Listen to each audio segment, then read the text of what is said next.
تو with in the constraints میں بتا رہا تھا کہ اس کووڈ کی پچھلے چند مہینوں کی صورتحال کے باوجود ایٹ لیسٹ میں ایک دن بھی گھر نہیں بیٹھا. فیڈرل سیکریٹریٹ ایک دن بند نہیں ہوئی.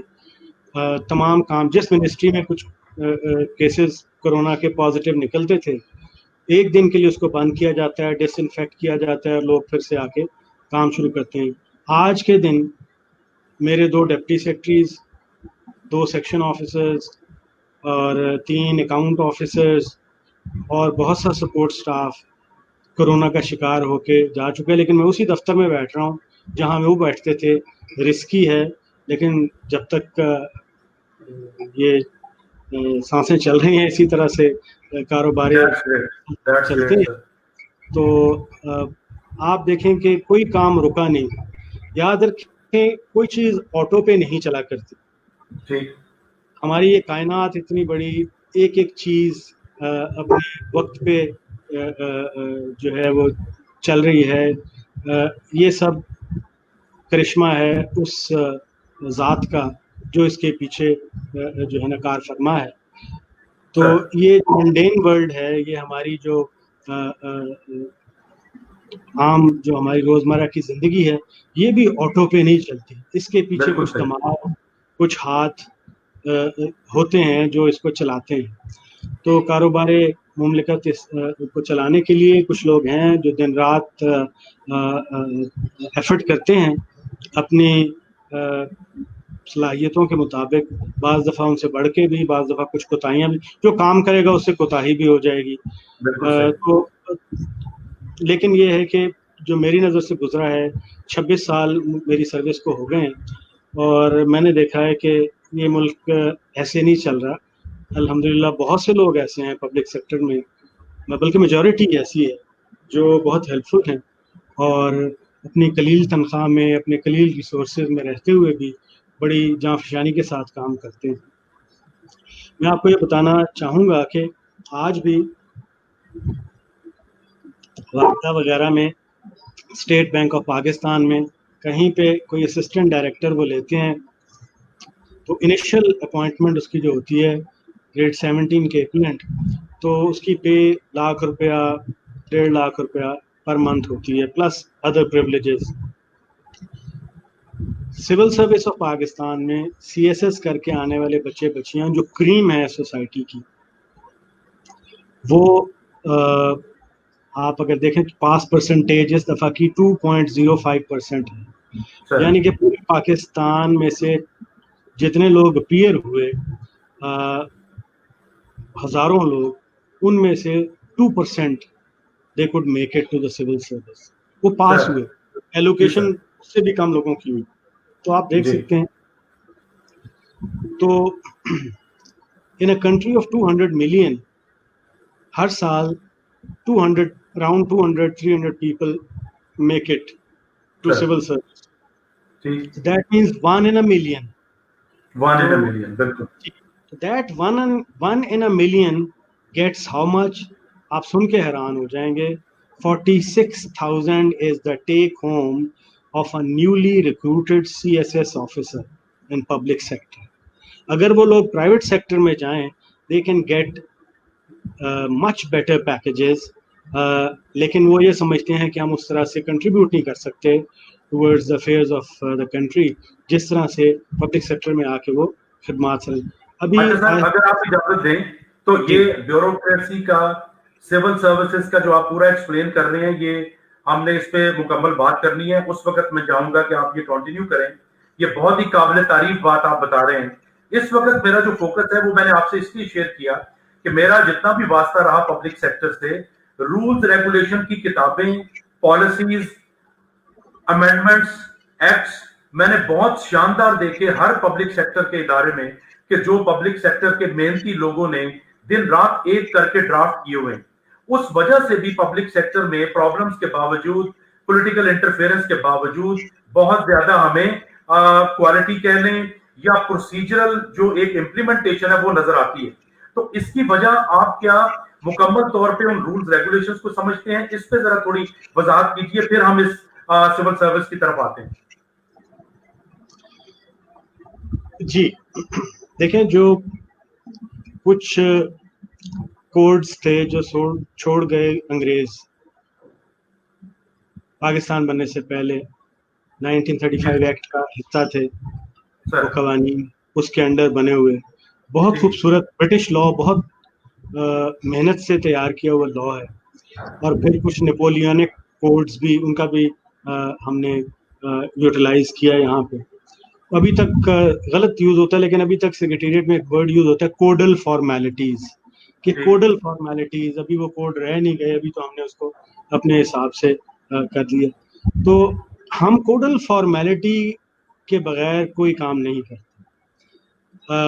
خاص طور پہ اسلام آباد میں فیڈرل سیکریٹریٹ میں تو اگر ہمیں بہت اوپر سے بھی کوئی احکام آ جائیں، وصول ہو جائیں کہ آپ اس طرح کر لیں، تو just a grade 17 freshly recruited officer can simply write 2 lines کہ sorry, this is not covered under blah blah rule and we are unable to implement this directive.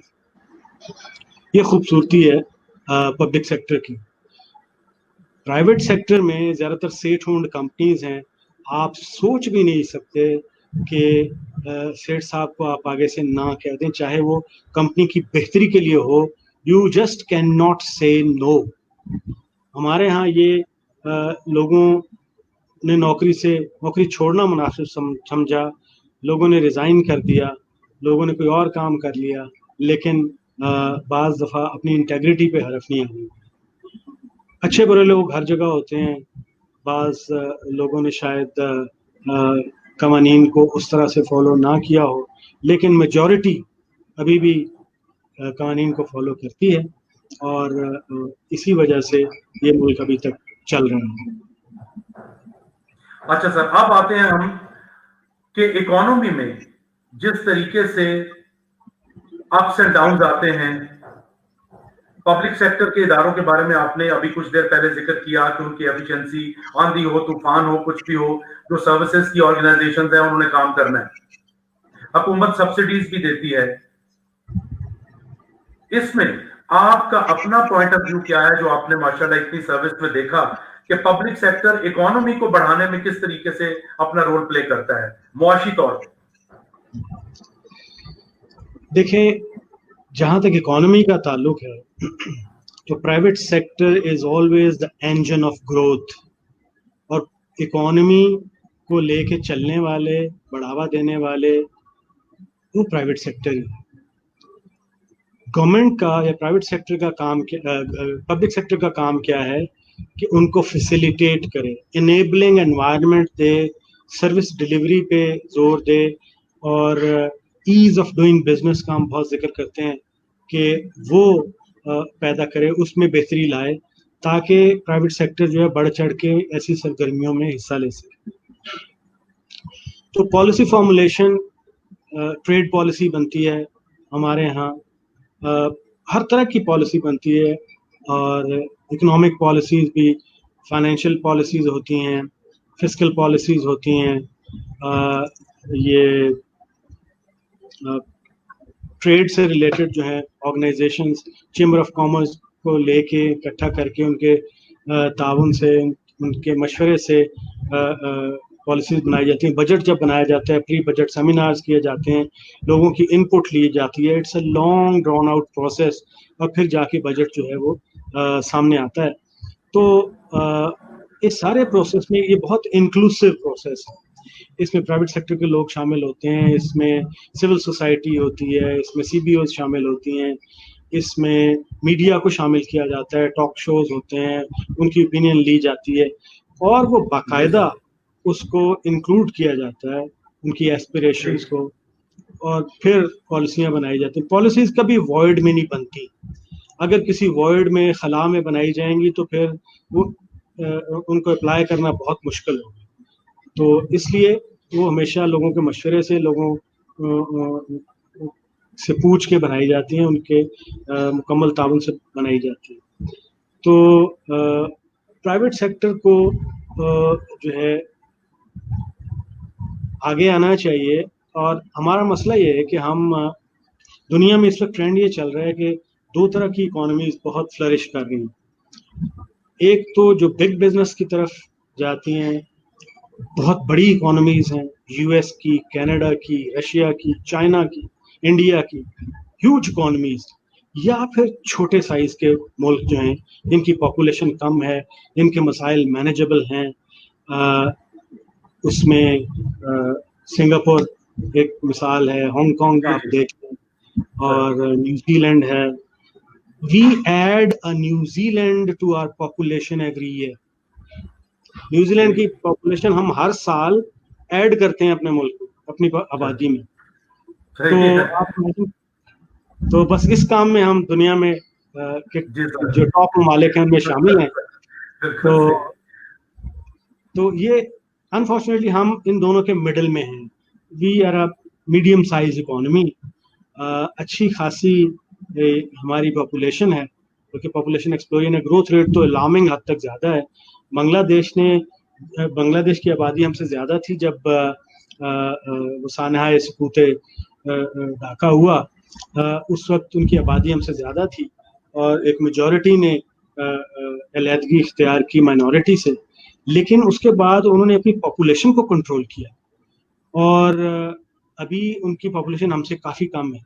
اس وجہ سے وہ مینیجبل ان کی آبادی ہے، انویسٹمنٹ وہاں پہ بہت ہوتی ہے. They have recently invested a lot in human resource.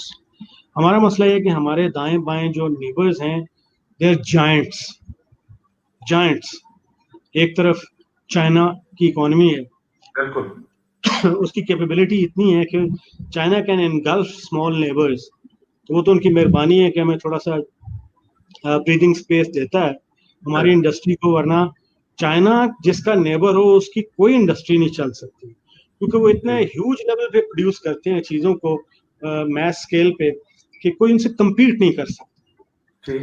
اور دوسری طرف ہمارے انڈیا بیٹھا ہے، اگین اے ہیوج اکانومی.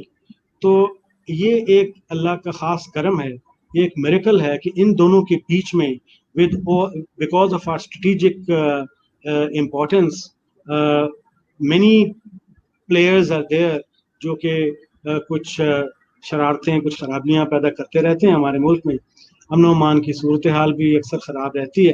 تو اس تمام کے باوجود یہ جو سلسلہ چل رہا ہے، یہ اس میں اللہ کا کرم شامل ہے ہی. کچھ حصہ اس میں پبلک سیکٹر کا بھی ہے جو بڑی ایمانداری سے اپنی فرائض جو ہیں ان کو سر انجام دیتے ہیں. دیٹس گریٹ سر.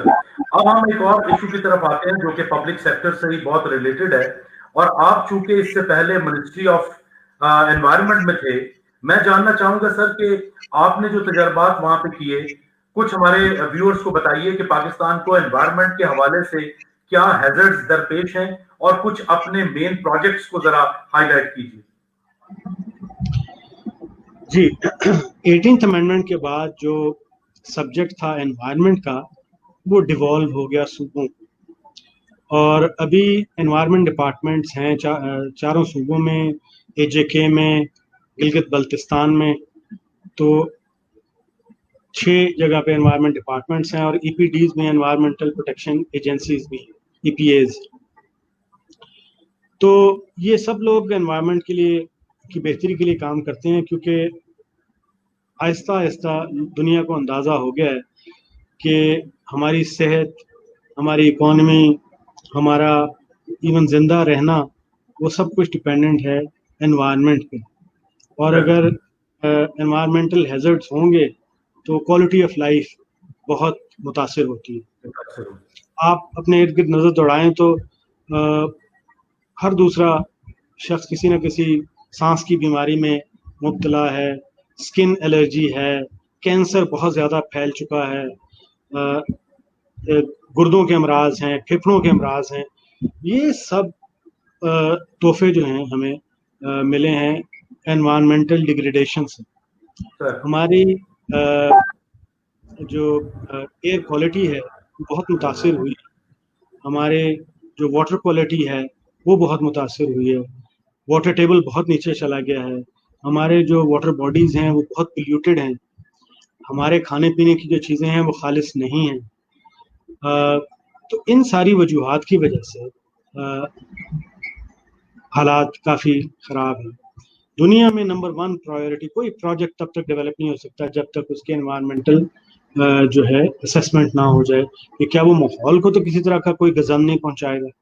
تو اس حوالے سے یہاں بہت کام ابھی ہونے کی ضرورت ہے, اور بہت کام ہوا بھی ہے ریسنٹلی. یہ کے پی میں جو بلین ٹری سونامی تھا وہ ایک بہت کامیاب تجربہ رہا, اور جہاں پہ 1 ارب پودے لگانے تھے تو بڑے سینئر وہاں فارسٹر تھے جنہوں نے اس کو اسپیئر ہیڈ کیا, اور اس پروگرام میں 1 کروڑ پودوں کے ساتھ انہوں نے کچھ بیج بھی جو ہے وہ لگاتے رہے, تاکہ اگر کوئی پودے, ایک نیچرل سلسلہ ہوتا ہے کہ ہواؤں کی, بارشوں کی وجہ سے, جانوروں کی وجہ سے, کسی اور آفات کی وجہ سے اگر وہ نہ گرو کر سکیں تو وہ بیج والے جو انہوں نے ساتھ ہی اس پودا لگاتے ہوئے کچھ بیج بھی ساتھ بو دیے تو وہ کمپنسیٹ کر لیں.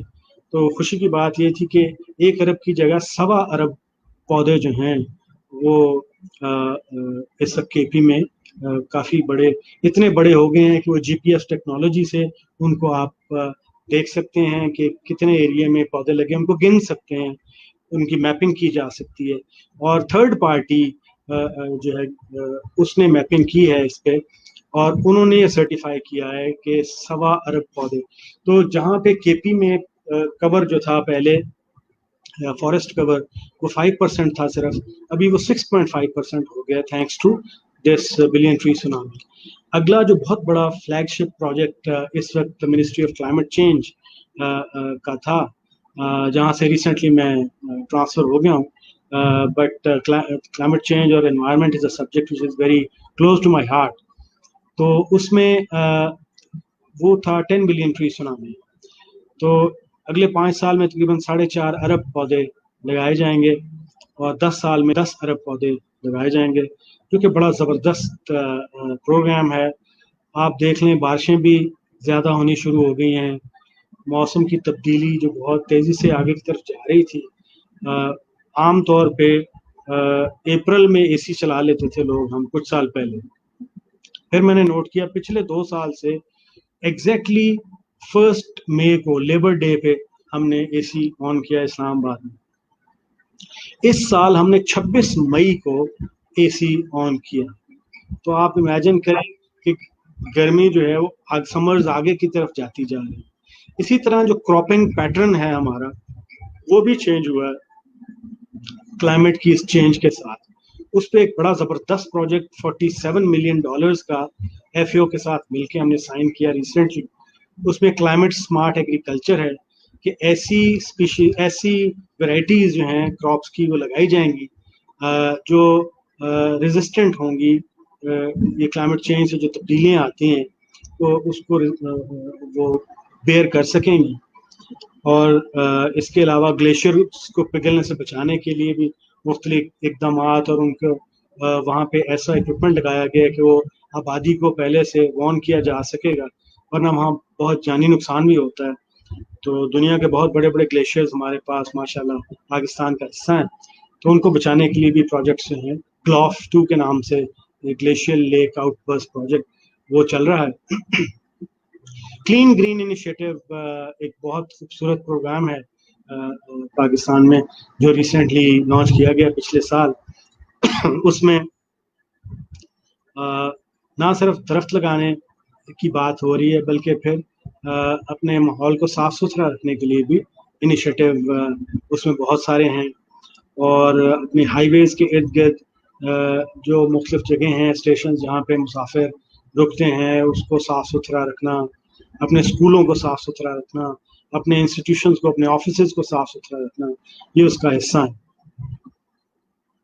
اور بڑے خوبصورت مختلف انیشیٹوز جو ہیں وہ ریسنٹلی لیے گئے ہیں.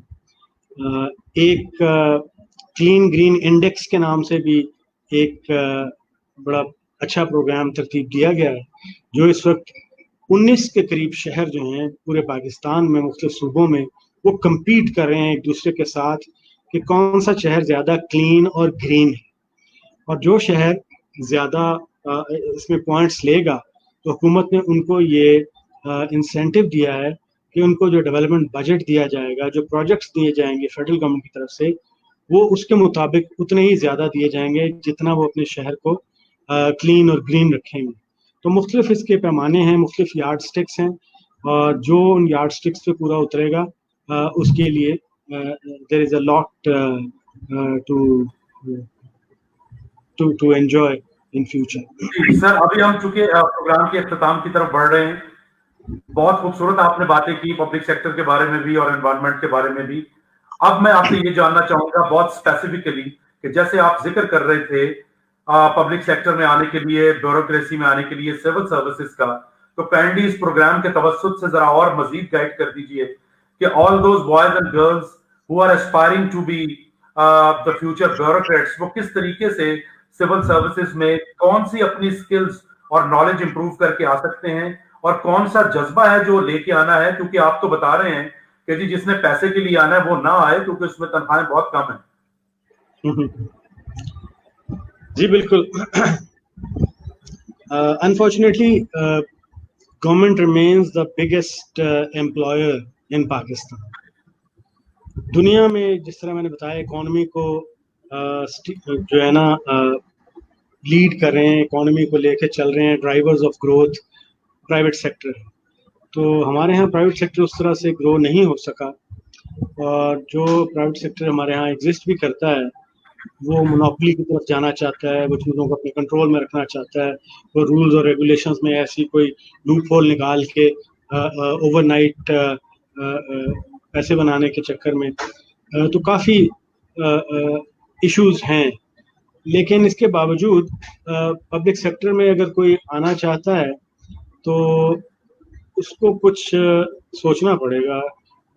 ہیو ٹو تھنک ٹوائس کہ آپ 46,000 میں 50,000 روپے میں کیسے گزارا کریں گے. یہ ایک شروع میں بہت مشکل زندگی گزرتی ہے. میں نے تو 25 سال پہلے پڑھانا شروع کر دیا تھا کہ بھائی نظر آ گیا تھا کہ مشکل ہوگا to make both hands meet. تو الحمدللہ اس سے دال روٹی چلتی رہی. اور لیکن سر یہ بھی تو دیکھیے جو آپ نے ابھی بتایا کہ ٹھیک ہے معاشی معاملات بہت اہم ہیں, لیکن آپ جیسے کئی لوگ سول سروسز میں جائز ذرائع سے سروائیو بھی کر رہے ہیں, لیکن ان کے پاس کتنا پرائیڈ ہے اپنے ملک کو سرو کرنے کا, نیشن کو سرو کرنے کا. تو یہ جو انسینٹیو ہے یہ بھی بہت بڑا ہے, میرا خیال یہ ان کو پرسویٹ کر سکتا ہے اس طرف آنے پہ. جی بالکل. یہ جس طرح I cannot actually explain it کہ آپ کے ذہن میں کوئی بات, کوئی آئیڈیا ہوتا ہے جس کو آپ فائل پہ لاتے ہیں, پھر وہ اپروولس کے پروسیس سے گزرتا ہے, اور فائنلی اگر وہ ایکسیپٹیبل ہو ٹو دا اتھارٹیز تو that can become the policy of your country. So something that you been thinking about, something that you were pondering over for a long time, and you put it in black and white and you place it before the authority, اور پھر وہ approve ہو جاتا ہے. اکثر وہ policies جو ہیں cabinet level پہ اپروو ہوتی ہیں. تو اس سے زیادہ خوبصورت بات اور کوئی نہیں ہوتی. آپ کا ایک سیر خون بڑھ جاتا ہے جب آپ کو پتہ لگتا ہے کہ آپ نے وہ چیز جو سوچی تھی, فلاں ایریا میں لوگوں کو مشکلات تھیں, اس کو حل کرنے کے لیے یہ آپ نے طریقہ نکالا اور وہ پالیسی بن گئی. جس طرح اسلام آباد میں جب میں منسٹری آف کلائمیٹ چینج میں آیا تو ایک چیز سے دل پڑتا تھا کہ اسلام آباد از سچ اے بیوٹیفل پلیس, اور یہاں کی جو پہاڑ میں ٹریلز ہیں, جو چشمے یہاں سے نکلتے ہیں, بہت گرین خوبصورت علاقہ. لیکن یہ برباد ہو رہا تھا شاپنگ بیگ سے. تو تھوڑی سی ریسرچ کی تو پتہ لگا کہ پاکستان میں ہر سال 55 ارب 55 بلین شاپنگ بیگز ہیں وہ یوز ہوتے ہیں. تو امیجن کر لیں جب آپ 55 ارب, تو پھر وہ سارا اٹ اینڈز اپ ان دا سی, اور پھر اس سے مرین لائف کس طرح متاثر ہوتی ہے, کتنے مرین اینیملز اس سے مرتے ہیں, کتنے لوگوں کو کینسر ہوتا ہے, کتنے درخت کتنے پودے برباد ہو جاتے ہیں. تو یہ دیکھنے کی بات تھی تو بڑا دل کڑتا تھا. تو ایسے ہی وہ ایک دفعہ ڈسکشن ہم نے کی اور I had the support of my seniors, اور ہم نے پھر اسلام آباد کی حد تک، چونکہ اب منسٹری آف کلائمیٹ چینج کا دائرہ اختیار تھا، تو اسلام آباد میں ہم نے شاپنگ بیگز پہ پابندی کا قانون کابینہ سے منظور کروایا اور الحمدللہ اس پہ بڑا اچھا عمل بھی کروایا. بازاروں میں نکلے، لوگوں کو سمجھایا. ہم نے پرائیویٹ سیکٹرز کے CSR پروگرام سے ہزاروں بلکہ لاکھوں کی تعداد میں کپڑے کے اور فیبرک کے اور دوسرے پیپر کے بیگز بنوائے، وہ لوگوں کو مفت تقسیم کیے، لوگوں کو آگاہی دی. تو الحمدللہ I remember one sentence by a janitorial staff, کہنے لگا کہ ہوں تے اسلام آباد کا کوڑا بھی سونا لگتا ہے. So when these ugly shopping bags are not around, تو چیزیں کافی بہتری کی طرف گئیں. تو آپ کے کہنے کا مقصد یہ ہے کہ خالی معاشی معاملات کی طرف نظر نہ رکھیں، ایک سیلف پرائڈ اور جو اپنے ملک کے لیے کام کرنا ہے اس کا جو ایک احساس ہے وہ سول سرونٹس کے لیے بڑی امپورٹنٹ چیز ہے. سر اب ہمارے پروگرام کا وقت چونکہ ختم ہونے والا ہے، میں چاہوں گا کہ وہ نوجوان لڑکے لڑکیاں جو سول سروسز کا امتحان دے کے آنا چاہ رہے ہیں ان کے لیے کوئی مختصر سا موٹیویٹنگ میسج آپ دیجئے، تب ہم اپنا پروگرام ختم کریں. جی دیکھیں، میں نے بتایا کہ ہر چیز کے پروز اینڈ کونز ہوتے ہیں. سول سروس میں آنے کا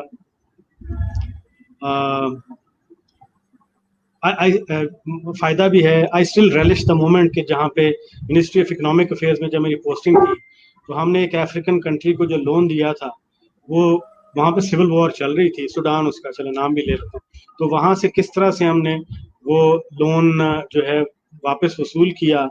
it was few million dollars، اور وہ ایک حقیر سی کوشش سے وہ ہمیں واپس مل گئے سود سمیت. تو وہ خوشی جو ہے وہ کبھی آپ کو پرائیویٹ سیکٹر میں آپ کسی سیٹ کو 1 ملین کما کے دیں گے تو وہ آپ کو 10,000 دے گا. یہ سیدھا سا ایک فارمولا ہے. اگر آپ کسی کمپنی کو، کسی سیٹ صاحب کو 1 ملین کا پروفٹ یا اس کو مارجن لے کے دیں گے، وہ اس میں سے فریکشن آپ کو دے گا. یا آپ اپنا کام کریں، اپنا کاروبار، اپنا بزنس کریں، یا پبلک سیکٹر میں اگر ڈیلیور کہیں کرنا ہے تو آپ پبلک سیکٹر میں کر سکتے ہیں. That's great message.